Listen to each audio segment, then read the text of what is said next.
Doctor بننا چاہتا ہے، انجینئر بننا چاہتا ہے، سائنٹسٹ بننا چاہتا ہے، جو بھی ہم بننا چاہتے ہیں آپ بنو گے، لیکن ایک اللہ سے اپنا رشتہ مضبوط کرو، اس پر توکل کرو، اس پر بھروسہ کرو، اور عبادت کے ذریعے وَاسْتَعِينُوا بِالصَّبْرِ وَالصَّلَاةِ اللہ کی مدد مانگو، تو انشاءاللہ تعالی اللہ آپ کے مقدر میں یعنی اچھا انجام اہل تقوی کے لیے ہے۔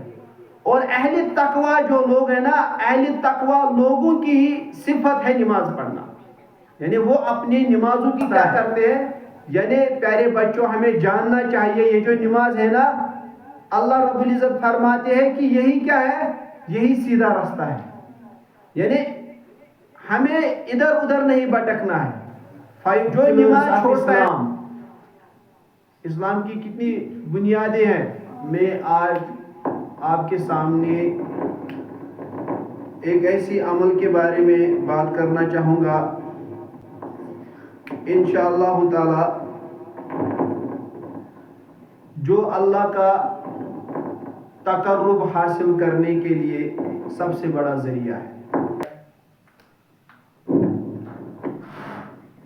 تو اللہ تعالیٰ اس کی جو پریشانیاں ہیں، اللہ تعالیٰ اس کے جو غم ہے نا، ان غموں کا بوجھ، ان پریشانیوں کا بوجھ ہلکا کر دیتا ہے، اور اسے ایک حقیقی اطمینان نصیب ہوتا ہے،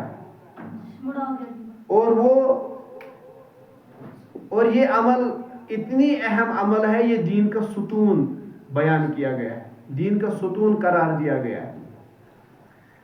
کیا آپ میں سے کسی کو سمجھ آئی یہ کون سی عمل ہے؟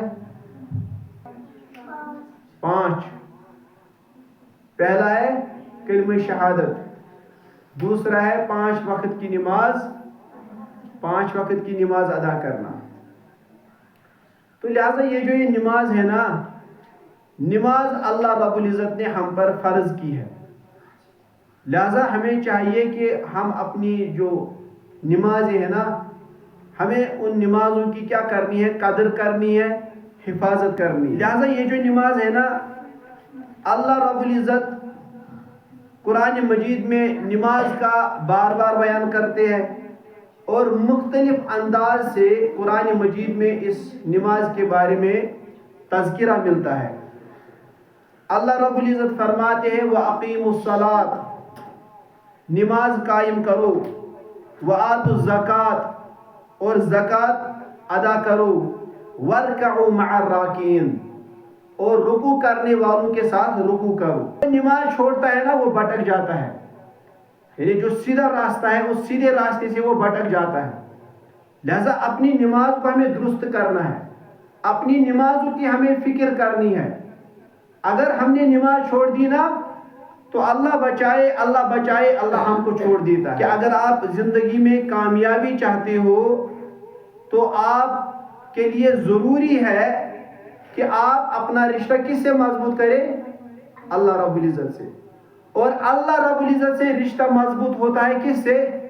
نماز سے۔ لہٰذا میں امید کرتا ہوں انشاءاللہ تعالی، میں بار بار آپ سب بچوں کو بولتا ہوں نماز پڑھو، نمازوں کی فکر کرو، نماز کے بغیر کوئی چارہ نہیں ہے۔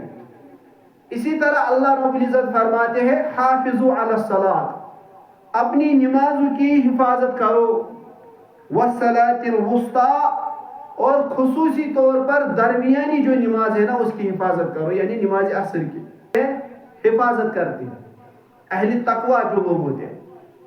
لہذا ہم اس انسان کو متقی مان ہی نہیں سکتے جو نماز نہیں پڑھنے والا ہوگا، جو نماز نہیں پڑھے گا۔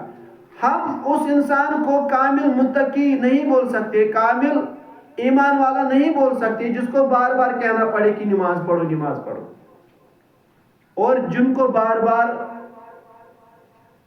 بولنا پڑتا ہے کہ نماز پڑھو نماز پڑھو نماز پڑھو، اصل میں ان کے دلوں میں ایک زنگ لگا ہوا ہوتا ہے، اور اس زنگ کے بارے میں اللہ رب العزت فرماتے ہیں کَلَّا بَلْ رَانَ عَلَىٰ قُلُوبِهِمْ مَا كَانُوا يَكْسِبُونَ، اور جب کسی پر وہ زنگ چڑھ جاتا ہے نا، دل پر وہ زنگ چڑھ جاتا ہے نا، تو وہ پھر دین کی اور نہیں آتا ہے، اور جب بھی کوئی اس سے اچھی اچھی باتیں کرتا ہے، نصیحت کرتا ہے، تو اس کے لیے وہ نصیحت فائدہ نہیں دیتی ہے۔ اور مومنین جو ہے نا، مومنین جو ہے ان کی ایک صفت ہے، جب بھی ان کو کوئی نصیحت کرتا ہے تو وہ نصیحت لیتے ہیں، وہ نصیحت کا اثر لیتے ہیں۔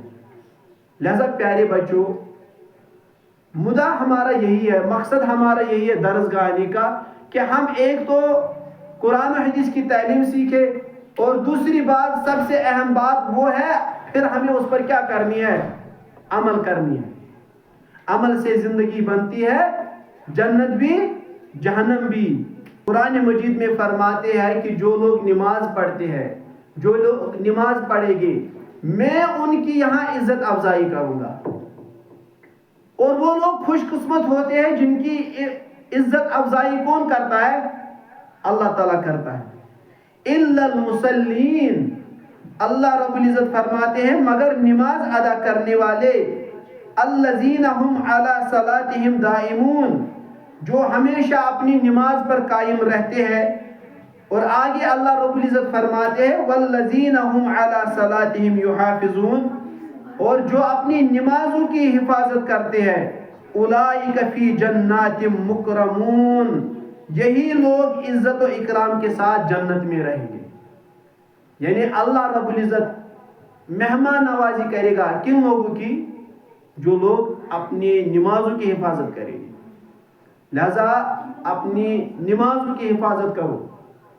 جب بھی ہم اپنی نمازوں کی حفاظت کریں گے، نماز پڑھنے والے بن جائیں گے، نمازی بن جائیں گے، تو آپ دیکھ لینا جو بھی گول آپ لوگوں نے سیٹ کیا ہے نا، تو آپ اس کو اچیو کرو گے۔ اگر آپ میں سے کوئی وہ لکھ لے گا جو آپ بننا چاہتے ہو، ٹھیک ہے؟ لہذا نمازوں کی ہمیں بہت زیادہ حفاظت کرنی ہے۔ اسی طرح اللہ رب العزت فرماتے قرآن میں قد افلح المومنون، بتحقیق مومن کامیاب ہو گئے۔ یہ دنیا کا دستور نہیں ہے۔ دنیا کا دستور کیا ہوتا ہے؟ آپ کو اگر نوکری چاہیے، آپ کو اگر کوئی جاب چاہیے، اس کے لیے پہلے آپ کو ڈگری کرنی ہے، اور وہ ڈگری، اس ڈگری کے لیے پہلے آپ کو امتحان دینا ہے۔ لیکن اللہ رب العزت کا قانون دیکھیے، پہلے ہی رزلٹ آؤٹ، قد افلح المومنون، بتحقیق مومن کامیاب ہو گئے، الذین هم فی صلاتهم خاشعون، جو اپنی نماز میں عاجزی اختیار کرتے ہیں، والذین هم عن اللغو معرضون، جو بے ہدہ باتوں سے دور رہتے ہیں، والذین هم للزکاة فاعلون، جو لوگ زکوٰۃ ادا کرتے ہیں۔ اور آگے اللہ رب العزت فرماتے ہیں والذین هم علی صلاتهم یحافظون، جو اپنی نمازوں کی حفاظت کرتے ہیں، اولئک هم الوارثون الذین یرثون الفردوس هم فیہا خالدون۔ اللہ رب العزت فرماتے ہیں کہ جو اپنی نمازوں کی حفاظت کرتے ہیں، یہی لوگ ایسے ہیں جو فردوس کے وارث بنیں گے۔ قربانیوں سے ہی انقلاب آتا ہے، اور جب بھی آپ یہ ساری چیزیں چھوڑو گے نا، کس کے لیے؟ ایک اللہ کے لیے، تو آپ دیکھ لینا آپ کی جو زندگی ہے نا، وہ واقعی ایک ایسی زندگی بنے گی، ایک ایسی زندگی بنے گی کہ لوگ اس زندگی پر رشک کریں گے۔ جبریل علیہ السلام آو ایک دہان رسول کائنات صلی اللہ علیہ وسلم سندس خدمتس مزن، اور عرض کرنس اے رسول صلی اللہ علیہ وسلم، خدیجۃ الکبریٰ چھ ین واجن، تمس سۭتۍ بانہٕ تہِ، تتھ بانس مزن چھ سال، مطلب کھین چنُک کیٛاہتامتھ سامان تہِ، تمس حظ ؤنۍ زِ رب سٕنٛدِ طرفہٕ، بیٚیہِ ؤنۍزٮ۪س میانہِ طرفہٕ سلام۔ اللہ اکبر، یہ ٲس عظمت کٔمِس؟ سانہِ ماجہِ، کہ سلام کرنہِ اوس یِوان کُس؟ جبریل علیہ السلام۔ سلام اوس سوزان کُس؟ حضرت اللہ جل شانہ جل ذکرہ۔ جب مومنین کے سامنے اللہ کی ذکر کی جاتی ہے، ان کے دل لرز جاتے ہیں۔ لہذا میں نے جو یہ آیات بیان کی نا، میں نے جو یہ کچھ یہاں بولا نا، تو اس سے ہمیں یہ فائدہ تو ضرور ملنا چاہیے کہ اس گژھِ تراوٹ ملن کہ اس تہِ پڑھو نماز انشاءاللہ تعالیٰ۔ اور یہ جو نماز ہے نا، اس نماز کے، یہ نماز جو ہے، یہ نماز روحانی فریضہ نہیں ہے، بلکہ سائنسی ثبوت بھی بتاتے ہیں کہ انسان کے ذہن و دل اور جسم